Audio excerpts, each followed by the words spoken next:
Mesdames, Messieurs, bonsoir, bienvenue sur Alizé pour votre édition de 19h. Nous sommes le mercredi 17 février. Voici les titres qui seront développés dans notre journal. Opération recrutement aujourd'hui à la caserne de Petit Pérou aux Abîmes. Objectif, étoffer les rangs de la réserve opérationnelle de la gendarmerie de Guadeloupe, un dispositif qui intéresse de nombreux jeunes guadeloupéens. Suite de notre dossier consacré à l'insertion professionnelle, initiation au métier du son ou chantier consacré aux espaces verts, une véritable opportunité pour les jeunes et les moins jeunes. Le Mémorial Act accueille une nouvelle exposition temporaire et invite à découvrir l'œuvre de Maryse Condé autour du livre Chien fou dans la brousse. Le journal Aurélie Rose. Et puis notre invité ce soir, Germain Parent, le président du comité de défense des usagers de l'eau. Mais avant, revenons sur cette opération de recrutement de réservistes organisée aujourd'hui par la gendarmerie de Guadeloupe. C'était à la caserne de Petit Pérou aux Abîmes. Objectif, étoffer les rangs. Jusqu'à maintenant, 230 jeunes ont décidé de donner de leur temps libre pour accomplir différentes missions. Chacun était venu d'ailleurs ce matin avec ses propres motivations. Le reportage de Julien de Kuyper et Quentin Van der Stichelen. Ils étaient nombreux à se présenter à la gendarmerie de Petit Pérou pour s'engager en tant que réservistes.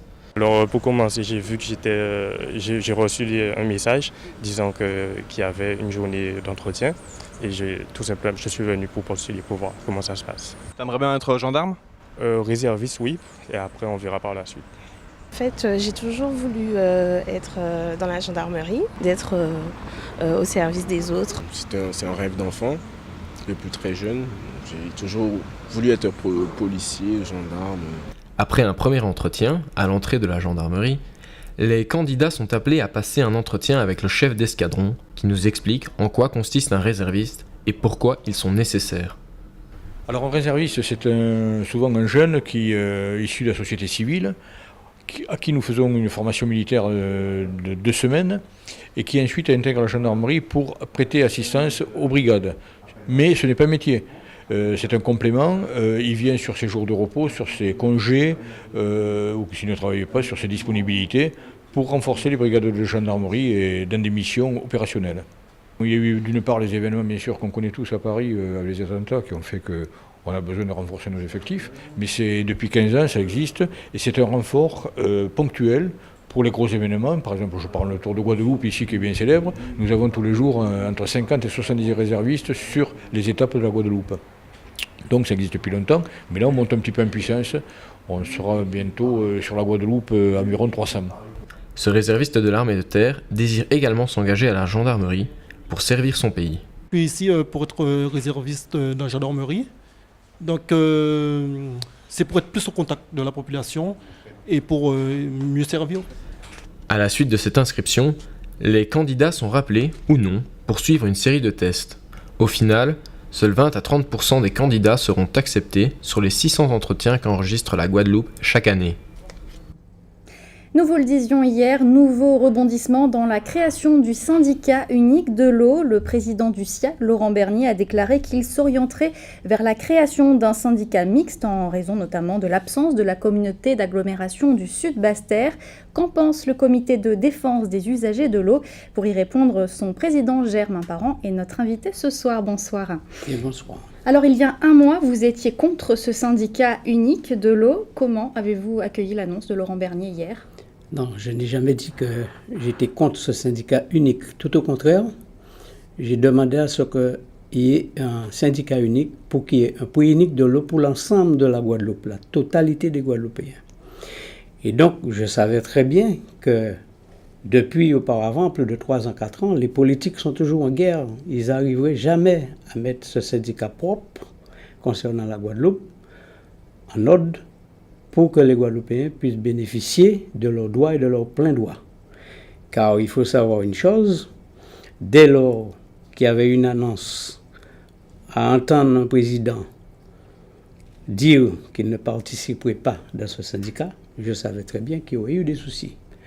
Et c'est encore une fois de plus tromper la population, leur faisant attendre et croire qu'ils auront un prix unique, qu'ils auront une canalisation d'eau, qu'ils auront une nouvelle facture et que leur quotidien de tous les jours vont être réglés. Ce n'est pas le cas du tout. Il faut s'attendre à la sécheresse dès demain. Ça va commencer. Les tournants d'eau vont commencer. Le préfet va devoir prendre encore des arrêtés de tournants d'eau. Malheureusement, l'ensemble de la Guadeloupe et ceux qui souffrent surtout n'en ont pas besoin de cela. Et le comité de l'eau de la Guadeloupe de défense des usagers sommes désolés et de dire à nos compatriotes politiciens guadeloupéens qu'ils ont une déficience et qu'ils ne pourront jamais régler ce problème-là. Et c'est pour cela que nous voulons absolument leur dire que l'ensemble des usagers, avec des associations, des représentants, pourront leur aider et à faire partie de ce nouveau syndicat. Justement, vous pensez que vous aurez plus de poids avec ce syndicat mixte, vous serez mieux entendu? Mieux entendu, pas mieux entendu pour se faire entendre, mais pour faire avancer les choses. Puisqu'il faut savoir que depuis 21 ans, on se bat pour ça. En 2009, on a signé un protocole d'accord où ils ont toujours passé à côté. Et à chaque élection, ils ont besoin de créer autre chose. Et je prends à partie M. Bernier pour lui dire d'arrêter encore de manipuler l'usager, parce que ce n'est pas ce qu'il va mettre en place qui va guérir les bobos des usagers en Guadeloupe. Alors récemment, une deuxième association des usagers de l'eau a été créée. Pardonnez-moi l'expression, mais est-ce que vous n'allez pas vous marcher sur les pieds? Pas du tout, pas du tout. Je dis je n'aime pas le dire, je dis je, en tant que président du comité de défense des usagers, on est reconnu à travers la Caraïbe et à travers l'Europe pour les actions qu'on a menées et ce qu'on sait faire et ce qu'on dit. Parce que chaque fois qu'on coupe l'eau des usagers, nous avons les moyens de le rétablir. Quand un usager a des problèmes de facturation, nous savons où aller. Maintenant, nous n'avons rien contre quiconque qui peut monter une association. Ils peuvent le faire. Mais de toute manière, il faut que chaque association ici présente aujourd'hui dans ce département concernant l'eau puisse se ramener vers la fédération des associations de l'eau. Et à partir de là, nous allons contribuer. Nous n'avons rien contre quiconque qui monte des associations. Mais la seule chose qu'il faut savoir, c'est que nous sommes apolitiques. Nous ne voulons pas faire de la politique avec l'eau. Nous voulons faire la politique de l'eau. L'autre association est Alors, politique. je n'en sais rien. Ce que je peux dire aujourd'hui, si c'est une association politique, ils feront de la politique, comme j'en ai vu beaucoup d'autres le faire, monter des associations et après, sommes des candidats politiques à l'ensemble de la Guadeloupe. Ce n'est pas notre cas. Notre volonté permanente, c'est de tous les jours veiller au quotidien des usagers qui ont des difficultés, qui n'ont pas d'eau, qui ont des problèmes de facture, qui reçoivent des mises en demeure et des injonctions de payer. Et ça, nous félicitons parce que nous faisons notre travail et c'est nous qui y vont devant la scène pour qu'à chaque fois, dire à ceux et celles qui entravent ce sujet-là envers les usagers de la Guadeloupe, c'est le comité de défense des usagers de l'eau. Voilà la question aujourd'hui, mais nous ne voulons pas encore, une fois de plus, prendre en otage la population en disant que nous allons monter un syndicat mixte. Il y en avait un, il y en avait deux, il y en avait trois, ça n'a pas marché. Nous n'allons plus payer pour ceux qui ont fait des malfaçons au niveau de l'eau et dans la caisse de l'eau en Guadeloupe. Je profite de votre antenne pour faire une annonce pour le 5 mars prochain, invitant la population guadeloupéenne, l'ensemble des usagers, de se rendre à 19h devant la mairie de Capesterre-Belle-Eau et nous allons mettre le boucher double. Eh bien, s'ils ne comprennent pas, certainement, nous allons prendre des décisions ce jour-là et j'en parle à tous ceux qui m'écoutent, qu'ils soient présidents, ou qu'ils soient directeurs, ou qu'ils soient chefs de cabinet, ou qu'ils soient je ne sais pas quoi, qui mangent de l'argent au niveau de l'eau en Guadeloupe, qu'ils se préparent. Il va falloir qu'ils démissionnent parce qu'ils ne sont pas capables et laisser les représentants d'usagers mener à bien ce combat pour que la Guadeloupe puisse être dotée d'une canalisation pour donner de l'eau aux Guadeloupéens. Merci Germain Parent d'avoir été notre invité ce soir. On va parler maintenant emploi et formation avec le président du FPSPP qui est en visite cette semaine en Guadeloupe. Alors derrière ce terme un peu barbare se cache un fonds qui permet de sécuriser le parcours professionnel. Cette année, une enveloppe de 10 millions d'euros doit être apportée aux différents acteurs de la formation professionnelle guadeloupéen. Les précisions de Muriel Barlagne. Depuis lundi, les représentants du Fonds de sécurisation des parcours professionnels, le FPSPP, sont en Guadeloupe. Cet organisme finance la formation professionnelle pour les salariés du monde de l'entreprise, mais aussi pour les demandeurs d'emploi via les OPCA, les OPACIF ou encore le FONGECIF. Ce sont ces acteurs qui sont venus rencontrer pour faire le point. La priorité est de financer des formations qui mènent vers l'emploi. Partout où nous passons, nous essayons de faire passer le message qu'on ne peut pas former pour l'avenir si on ne met pas en place une prospective. Donc on demande aux acteurs sur le territoire Guadeloupe de se réunir.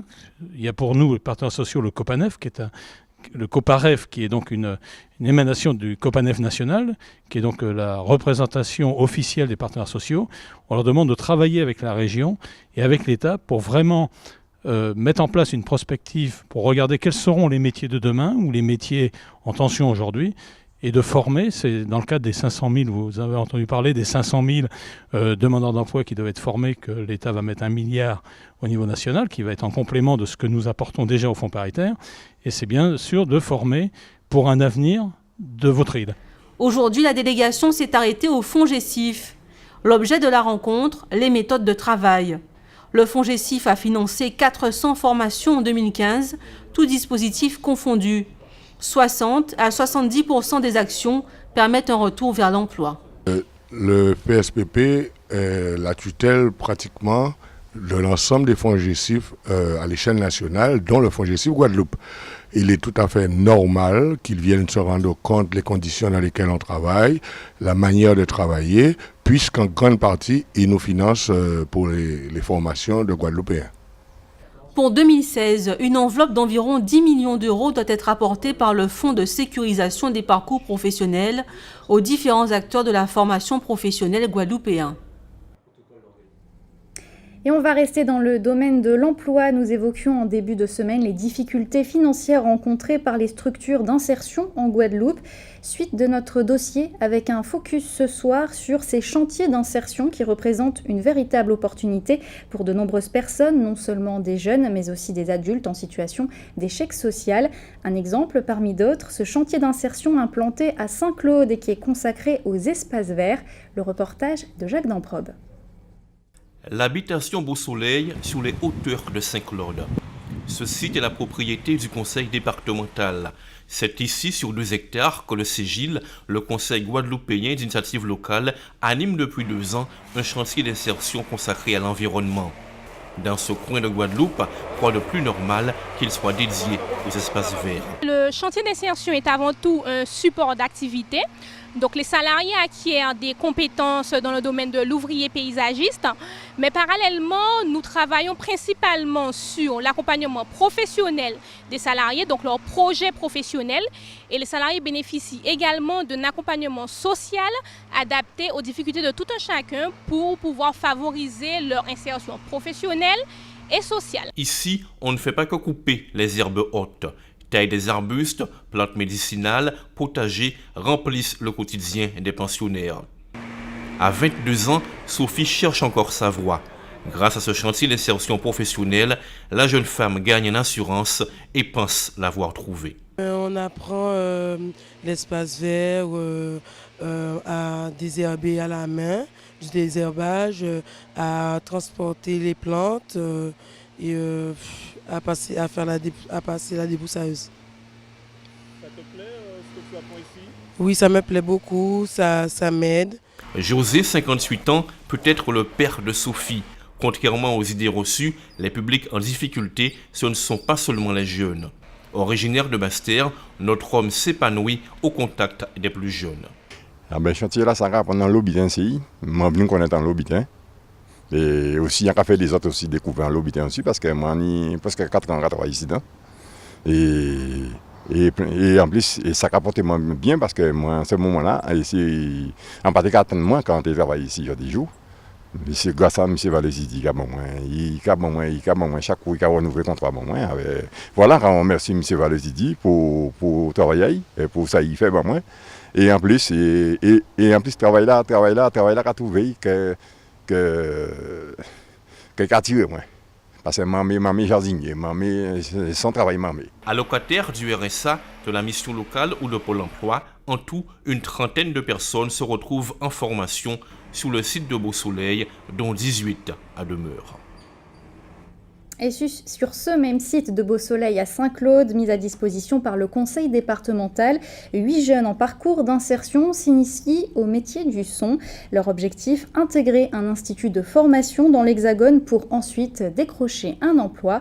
Jacques Damprop est allé à leur rencontre. Ne vous y trompez pas, nous ne sommes pas dans un studio de musique, ou pas vraiment. En réalité, ces jeunes gens bénéficient d'une initiation à la découverte des métiers du son, de la captation au mixage en passant par le montage. Christian et ses camarades ont mis le doigt dans la sonorisation, mais aussi dans le monde des logiciels de musique assistés par ordinateur. En ce moment, je suis en train de nettoyer des pistes qu'on a enregistrées, des pistes de batterie.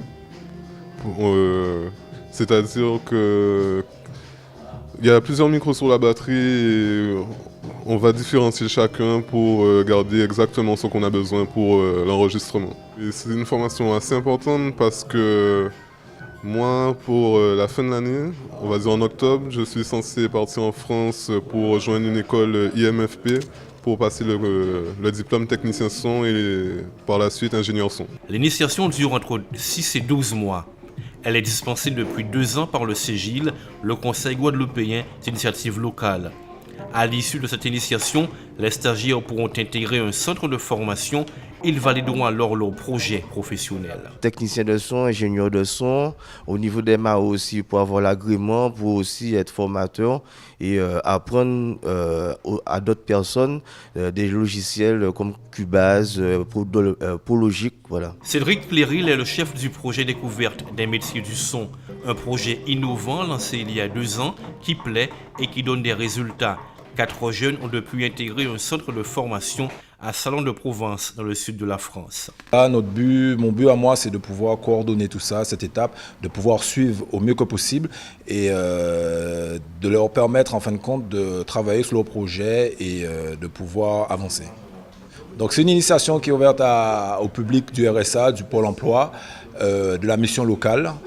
Dans quelques semaines, le groupe présentera un événement incontournable pour lui, les Jeudis de Beau Soleil. L'ambiance est assurée.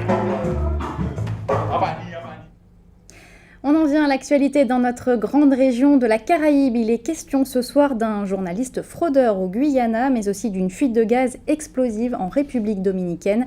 Voici la Minute Caraïbe. 8 blessés, dont 6 graves, c'est le bilan d'une forte explosion qui a retenti dans une reprise d'emballage plastique en République dominicaine mardi matin dans le quartier de Los Rios. L'origine de la déflagration n'est pas encore connue. De gros dégâts matériels sont aussi à déplorer. Un bâtiment de 3 étages s'est effondré. Une quinzaine de véhicules garés ont été soufflés par l'explosion. Des incendies se sont déclenchés dans les appartements limitrophes, brûlant un certain nombre de résidents. Pour les riverains, l'explosion est la conséquence de la négligence des propriétaires de l'usine d'emballage qui ferait remplir leur réservoir sans aucune surveillance, laissant fuir du gaz des tuyaux. Un homme de 66 ans a eu le corps brûlé à 70%, un enfant est encore enseveli sous le décombre et plusieurs autres blessés graves sont à déplorer. Le président dominicain Danilo Medina a déclaré que ses pensées allaient aux victimes et que toutes les mesures de sécurité seraient prises pour qu'un tel accident n'arrive plus jamais. Les chefs de gouvernement de la CARICOM et leur ministre des Finances se sont réunis en intercession à Belize afin de rédiger une réponse régionale à une menace qui pourrait atteindre fortement le secteur bancaire des États membres. Le risque porte sur la perte de correspondants bancaires à l'étranger, voire sur l'accès aux marchés financiers internationaux. Plusieurs banques internationales, principalement aux États-Unis et en Europe, ont signalé aux banques caribéennes leur réticence à continuer à exercer leur activité. Ces banques internationales évoquent la réduction des risques, y compris sur les transferts de fonds imposés par la nouvelle politique de leur siège. Les chefs de gouvernement de la CARICOM ont créé un comité des ministres des Finances, présidé par le Premier ministre et ministre des Finances d'Antigua et Barbuda, Gaston Bouarde. Ce comité est appuyé par de grandes institutions régionales telles que le comité des gouverneurs des banques centrales, l'Association caribéenne des banques et le groupe d'action financière des Caraïbes. Gary Elizer, un journaliste de presse écrite du Guyana, est accusé d'utiliser le nom de notre journal local, le Guyana Guardian, pour solliciter des recettes publicitaires de plusieurs entreprises locales. Selon le département des enquêtes criminelles à Georgetown, Elizer a même créé un site internet et un compte Facebook sur lesquels il se fait passer pour le rédacteur en chef d'un autre journal. Le véritable rédacteur en chef du Guyana Guardian dit ne pas connaître le mis en cause et a déposé plainte. Il a fallu tout de même attendre 2 mois pour que l'imposteur soit démasqué. L'homme n'a toujours pas été localisé, mais continue à publier sur le net. Et on va parler de sport maintenant et plus précisément de tennis. Le capitaine de l'équipe de France, Yannick Noah, a dévoilé aujourd'hui la liste des joueurs qui participeront au premier tour de la Coupe Davis. Nous a rejoint sur ce plateau Éric Pommier, bonsoir. Bonsoir Aurélie. Alors pour celles et ceux qui ne vous connaissent pas, vous êtes un petit peu le monsieur sport de la rédaction d'Alizé. Alors que pensez-vous de cette composition de l'équipe de France ? Alors le premier constat, c'est qu'on reconnaît bien la patte d'un capitaine qui, on le rappelle, a déjà offert à la France la Coupe Davis, aussi bien chez les garçons que chez les filles. Yannick Noah est ferme, il faut battre coûte que coûte l'équipe du Canada. Le capitaine a ainsi joué sur une homogénéité particulière mais tactique en mélangeant les genres tennistiques, Et le capitaine a ainsi joué, comme je disais, sur une homogénéité particulière mais tactique en mélangeant les genres tennistiques, mais surtout les expériences des uns et des autres. Et surtout les capacités des uns et des autres à jouer une Coupe Davis. On n'est pas surpris, malgré la petite polémique, que Gaël Monfils soit retenu. Il a l'expérience des grands rendez-vous. Même cas de figure pour Jo-Wilfried Tsonga, qui joue actuellement sur le circuit sud-américain, sur terre battue, en extérieur. Il jouera en Guadeloupe dans les mêmes conditions. Par conséquent, Jo-Wilfried Tsonga, actuellement classé 9e à l'ATP, semble mettre tous les atouts de son côté. Oubliez donc sa piètre participation contre la Suisse en finale l'an dernier. Petite interrogation tout de même, Jo-Wilfried Tsonga ce matin a subi un affront à Rio, battu par le 338e mondial. Autre figure du tennis français retenu, Richard Gasquet. Yannick Noah joue là encore l'expérience. Le 10e mondial a un solide mental. Richard Gasquet est en forme. Dernière bonne prestation, il est l'heureux vainqueur du tournoi de Montpellier. Quant à Gaël Monfils, à domicile, sur terre, en Coupe Davis, le public découvrira certainement en direct un tennis taillé sur mesure pour ce type de rencontre. Alors qu'en est-il de Gilles Simon et puis surtout d'Édouard Roger Vasselin qui pointe quand même à la 137e place du classement mondial ? Alors il ne faut surtout pas se référer systématiquement au classement du moment. Le choix du capitaine doit être mûrement réfléchi. Premier critère retenu, la motivation du joueur. C'est le cas de Gilles Simon. Pourquoi avoir fait jouer Édouard Roger Vasselin ? C'est simple, c'est un joueur à l'aise aussi bien à droite qu'à gauche sur le terrain. Autrement dit, ça en fait un atout solide pour le double. Et puis la question que tout le monde se pose, est-ce que la France a ses chances face au Canada ? C'est la question effectivement que tout le monde se pose. L'équipe du Canada, c'est la grande inconnue. Seul Milos Raonic, 13e mondial, est le joueur à craindre au jeu des pronostics. Et sur le papier, la France est donnée favorite. Mais attention, en Coupe Davis, tout peut arriver. Merci Éric Pommier pour tous ces éclairages. Cette édition touche bientôt à sa fin, mais avant, je vous propose de découvrir cette exposition qui se tient depuis hier soir au Mémorial Act. Des collégiens de Gourbert ont planché sur l'œuvre de Marie Scondé, Chien fou dans la brousse. 2 mois et demi plus tard, leurs travaux donnent lieu à une exposition temporaire. Le reportage de Muriel Barlagne. Des dessins, des tableaux, des installations, du texte, tous inspirés du livre de Marie Scondé, Chien fou dans la brousse. Leurs auteurs, des élèves de 4e et de 5e du collège Richard Samuel de Gourbert, mais aussi ceux d'un établissement scolaire marseillais. Le fruit d'un projet pédagogique pensé par des plasticiens de Marseille, ainsi que le comité Maméga, une association de diffusion de la culture et de lutte contre l'illettrisme et l'exclusion. Nous ayant contactés pour porter ce projet en Guadeloupe, c'est avec un intérêt évident qu'on a souhaité donc réitérer cette expérience en Guadeloupe afin de permettre donc à des collégiens guadeloupéens d'une part de lire l'œuvre de se l'approprier de manière vraiment artistique et historique, parce qu'il s'agissait à partir de la lecture de l'œuvre de produire des créations plastiques et ensuite de les exposer voilà, sous forme d'une exposition temporaire. Cette approche pluridisciplinaire de l'ouvrage de Maryse Condé a nécessité l'intervention de professeurs divers, histoire, littérature, mais aussi arts plastiques. Les plasticiens sont allés donc encadrer des ateliers pendant 2 semaines au sein du collège de Gourbert pour produire donc toutes les œuvres que vous voyez là, enfin une grande majorité d'entre elles, et en même temps aborder, donc comme je disais tout à l'heure, certaines techniques artistiques ou certaines mouvances de l'histoire de l'art. Parce que c'est avant tout une manière de s'approprier l'histoire, mais aussi de s'approprier l'art, tout simplement. Et ils ont aussi participé à la Céno, enfin voilà, ça a été vraiment, comment dirais-je, un projet collectif. Parce qu'il faut aussi savoir que tout ce qui est valorisation, mise en espace des œuvres fait aussi partie des programmes scolaires. Ce projet a obtenu le soutien du ministère des Outre-mer, du ministère de la Culture et du Memorial Act. L'exposition y est installée jusqu'au 28 février 2016. Avant de se quitter, on va jeter un rapide coup d'œil sur vos prévisions météo pour demain matin en Guadeloupe. Le temps sera encore instable avec un soleil voilé et des risques d'averses sur quasiment l'ensemble du territoire. Les températures indiqueront dans la matinée entre 25 et 26 degrés.